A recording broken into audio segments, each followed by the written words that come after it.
بسم الله الرحمن الرحيم قل إن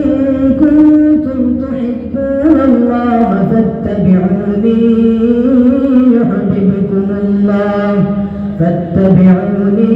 يحببكم الله ويغفر لكم ذنوبكم والله غفور رحيم. وقال النبي صلى الله عليه وسلم لا يؤمن أحدكم حتى أكون أحب إليه من والده وولده والناس أجمعين. সম্মানিত ছাত্র محترم, সামনে উপস্থিত আমার অতি আদরের স্নেহের ছোট বড় তলবা ভাইরা, আমি আপনাদের সামনে আয়াতুল কারিমা তিলাওয়াত করছি আর নবী সাল্লাল্লাহু আলাইহি ওয়াসাল্লামের অসংখ্য অগণিত হাদিস থেকে এক হাদিস পড়েছি ও আয়াতের হাদিসের প্রতি লক্ষ্য রেখে সামান্য সময় আলোচনা করব ইনশাআল্লাহ। দেখো কবাই বলে বুজুর্গ হল আল্লাহ পাক রব্বুল আলামিন আমার তিলাওয়াত করা আয়াতের মধ্যে ফরমাইতেন, হে নবী আপনি বান্দাবান্দি আপনারা জানাইয়া দেখুয়া যদি তারা আল্লাহর মায়ার বান্দা বান্দি বনতে চায় তাহলে তারা আপনি নবীকে অনুসরণ করো। বাইবেলের বুজুর্গ হল যখন আমরা এই নবী সাল্লাল্লাহু আলাইহি ওয়াসাল্লামের ইত্তেবা অনুসরণ কিরা করতাম, পুরা একটা উদাহরণ দিলে বুঝতে পারবা। এক সাহাবী আসলাম, যে সাহাবীর দিলের মধ্যে তার আশা আকাঙ্ক্ষা ওখানে আসলো যে সবসময় আমি নবী সাল্লাল্লাহু আলাইহি ওয়াসাল্লামের নকশ কদম মোতাবেক মানি চলতাম। তো বাইবেলের বুজুর্গ হল তাই তার মনের মধ্যে এই প্রেরণা লইয়া তাই চলাফেরা করেন আর নবী সাল্লাল্লাহু আলাইহি ওয়াসাল্লামের লাইন চলেন। হঠাৎ একদিন নবী সাল্লাল্লাহু আলাইহি ওয়াসাল্লাম কোনো এক কারণে মাথার পাগড়ি মুবারক খুলিয়া রাখছেন।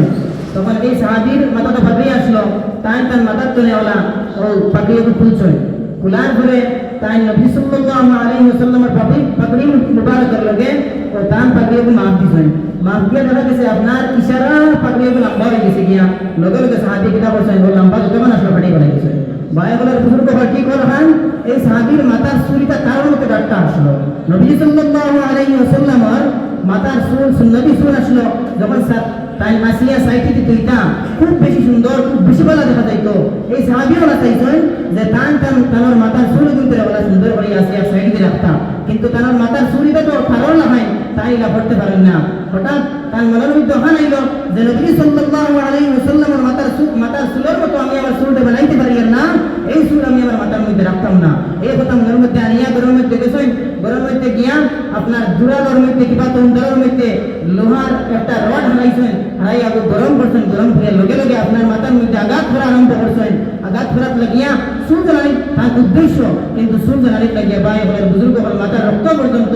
মাথার চামড়া জ্বলিয়ে রক্ত পর্যন্ত প্রবাহিত শুরু হয়ে গেছে গিয়া। বাইবেলের বুজুর্গ হল এই সাহাবী যখন নবী সাল্লাল্লাহু আলাইহি ওয়াসাল্লামের গজবের মধ্যে হাজির হইলা, হাজির হওয়ার পরে নবী সাল্লাল্লাহু আলাইহি ওয়াসাল্লাম জিজ্ঞাসা, ও আমার সাহাবী তোমার এই অবস্থা কিতার লাগি হইল? তোমার সাহাবী এই কথা বললা, আল্লাহ রাসূল সাল্লাল্লাহু আলাইহি ওয়াসাল্লাম আমি চাইছি আপনার নকশ কদম মোতাবেক আমি চলতাম আর মাথার চুরিগুলো আমি আপনার মতো বানাইতে পারছি না, ওটার লাগিয়া ওগুলো আমি জ্বালানি লাগিয়া আমার মাথার চামড়াও জ্বলিয়ে কিছু আপনার রক্ত প্রবাহিত শুরু হয়ে গেছে। বাইবেলের বুজুর্গ হতে হোক না সাহাবায়ে কেরাম হলে নবী সাল্লাল্লাহু আলাইহি ওয়াসাল্লামের ইত্তেবা কিরা করছেন। তো আমার কথা হলো এটা হলো জ্ঞান, নবীজির মহব্বত পাইতে হইলে, নবীজির আশিক বলতে হইলে আপনি আমি নবীজির অনুসরণ করলে আমরা লাগবো। যখন সাহাবায়ে কেরাম হলে কিরা অনুসরণ করছেন, বাইবেলের বুজুর্গ আমরা আকাবির হলোর দিলের মধ্যে নবী সাল্লাল্লাহু আলাইহি ওয়াসাল্লামের কতটুকু মহব্বত আসলো আপনারা কিতাব মুতাআলা করলে দেখতে পারবা, বুঝতে পারবা। বাইবেলের বুজুর্গ হল হুজ্জাতুল ইসলাম কাসিম বিন নবী রাহমাতুল্লাহি তাআলা আলাইহি যখন আপনার মদিনার দিকে দিয়া যাওয়া আরম্ভ করতা, মদিনা যাওয়ার মদিনা থামাইবার 7 মাইল আগে তাই তানোর পাঁচ জুতা মুবারক খুলে দিতা, এতটুকু ভিতরের লোকে তার মহব্বত আসলো। বাইবেলের বুজুর্গ হল তুমি মানুষের যে পাশে না তুমি রেখই না ও হুজুর যে আপনি আপনার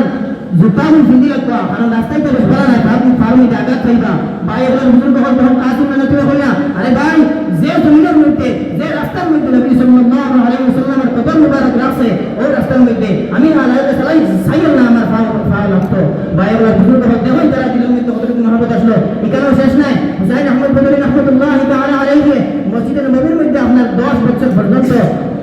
হাদিসের দরস দিয়েছেন। বাইবেলের বুজুর্গ হল ও হুসাইন আহমদ বদরীর মাহমুদ কিতাব আসলো যে নবী সাল্লাল্লাহু আলাইহি ওয়াসাল্লামের রোজায় আনোয়ারের মধ্যে যদি দুরা ভালো লাগে দিত তাই তান দাঁড়িয়ে দিয়া ও দুরা ভালো করে সাফ করতে ভাই বুজুর্গ হল এরপরে শেষ নাই মদিনার গলিগুলোর মধ্যে যদি কোনো তরমুজের বাকল ফলাই পাইতা এই তরমুজের বাকলটা উঠাই না নিয়া তাই ভানিটি দইয়া ও খাই লইতা খাই দিতে কিতার লাগে তান খাবার করতে আসলো না বলানি জিনা এটা চিন্তা নাই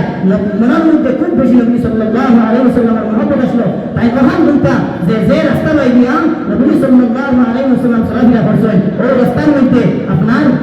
এই তরমুজের বাকল পড়ছে আর এই দুলা ভালো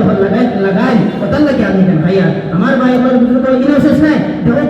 ইমাম আবু হানিফা রাহমাতুল্লাহি তাআলা আলাইহি আপনার মদিনার মধ্যে গেছেন যাওয়ার পরে 8 দিন রইছেন 8 দিন থাকার পরে ইমাম মালিকের কাছে কইলা ও ইমাম মালিক আমি সেইয়া যাইতাম গিয়া তখন আপনার মালিক কইলা খুয়া আবু হানিফা আপনি তো ওই মাত্র আইলা আর কইলেন তখন না পরে যাইবা ইমাম আবু হানিফা কইলা না আমি আর পারি না ইমাম মালিক কইলা কিতার লাগি ফাতরা না আপনি আমার ভাই বলে বুজুর্গ ভালো ইমাম আবু হানিফা মালিকের সম্বোধন করিয়া কইলা যে আমি 8 দিন হয়ে গেছি গিয়া মদিনার জমিনের মধ্যে আসি কিন্তু আমি কোনটা খাইছি না কিতার লাগে খাইছি না যে খাইলে আমার পেশাব পায়খানার জরুরত পড়বো আর মদিনার জমিনের মধ্যে পেশাব পায়খানা আমার করা লাগবো ও ইমাম মালিক আমি একদিন মদিনার জমিনের মধ্যে পেশাব করার নাস না মদিনার জমিনে তুলে বলবো আমার সম্বোধন করিয়া হয় ও ইমাম আবু হানিফা তুমি আমার উপরে পেশাব করতে তখনও পর্যন্ত আমার মধ্যে নবী সাল্লাল্লাহু আলাইহি ওয়াসাল্লামের পার চাপ লাগিয়েছে ভাই বলার বুজুর্গ হল আমার এই কথার মূল মকসুদ এটা হলো গিয়া আমরা সব থেকে বেশি কিনা করতাম নবী সাল্লাল্লাহু আলাইহি ওয়াসাল্লাম রে ভালো হইতাম নবী সাল্লাল্লাহু আলাইহি ওয়াসাল্লামের আদর্শ অনুযায়ী আমরা জিন্দেগি কাটানোর চেষ্টা করতাম আল্লাহ পাক রব্বুল আলামিন আমরা সব বেশি বেশি করে আমলের তৌফিক দাও আল্লাহুম্মা আমিন ওয়া আখিরু দাওয়ানা আলহামদুলিল্লাহি রাব্বিল আলামিন।